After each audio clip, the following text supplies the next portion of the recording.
गिबिसिनथाराव खनसेबाव रायजो राजाफोरनिसिम गोजोननाय आरो गाहाम हामलायनायखौ अन्थाइबारि माया क्लाब एन्ड लाइब्रेरिनि जानानै जासिहरबावबाय। जोंहा बे बोसोरनि सिजन 2 मार्टियार डि जाब्रां मेम'रियेल फुटबल ट्रफि 2022आ गाबोननो जागायसिगोन। गाबोननि 12 रिंगानिफ्राय आरम्भ जागोन अपेनिं सेरेमनिया।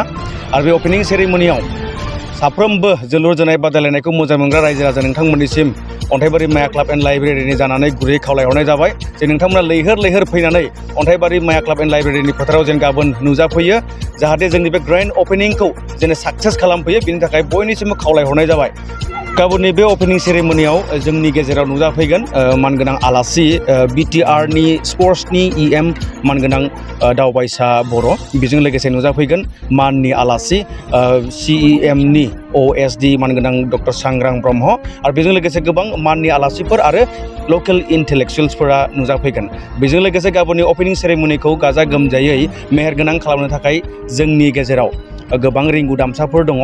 जोंनि बर' सावथुन मुलुगनि फावखुंग्रिफोर, मेथाइ रोजाबगिरिफोर आरो मोसाखावरिफोर बिथांमोना जोंनि गेजेराव फैनानै गावसोरनि दिन्थिफुंनायखौ दिन्थिफुंफैगोन। बिसोरनि गेजेराव दङ जाखांफुनाय फावखुंग्रि करिश्मा बर', बिथाङा गावनि हानजाखौ लानानै मोसानाय दिन्थिफुंनायखौ दिन्थिगोन।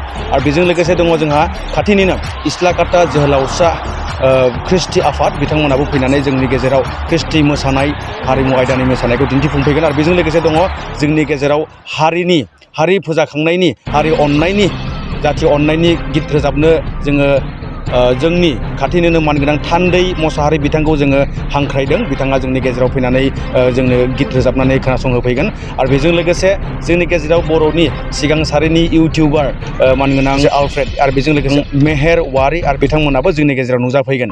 आरो गाबोननि जागायजेननाय हाबाफारियाव आरो जागायजेननाय बादायलायनायाव बाहागो लागोन GVFC फ्रम बाजुगाव गसाइगावनिफ्राय, आरो बेजों लोगोसे बिसिनि हेंथायै बादायलायनायाव बाहागो लागोन खोरोमदाव स्पर्ट्स क्लाब धालिगाव। बेनिखायनो साफ्रोमबो जोलुर जोनाय बादायलायनायखौ नायनानै मोजां मोनग्रा रायजो राजा नोंथांमोननिसिम गुरै खावलायनाय जाबाय अन्थाइबारि माया क्लाब एन्ड लाइब्रेरिनि जानानै जे नोंथांमोना लैहोर लैहोर फैनानै गाबोननि हाबाफारिखौ जों जाफुंसार होफैयो। गोसोआव लाखि रायजोफोर, गाबोननि हाबाफारिया सानजौफुनि 12 रिंगानिफ्राय जागायनाय जागोन। आरो जोंनि गेजेराव जायफोरा नुजाफैगोन बिथांमोनखौ जोङो दोलै नोगोरै गोसो गोरबोनिफ्राय बरायनो थाखाय अन्थाइबारि माया क्लाब एन्ड लाइब्रेरिया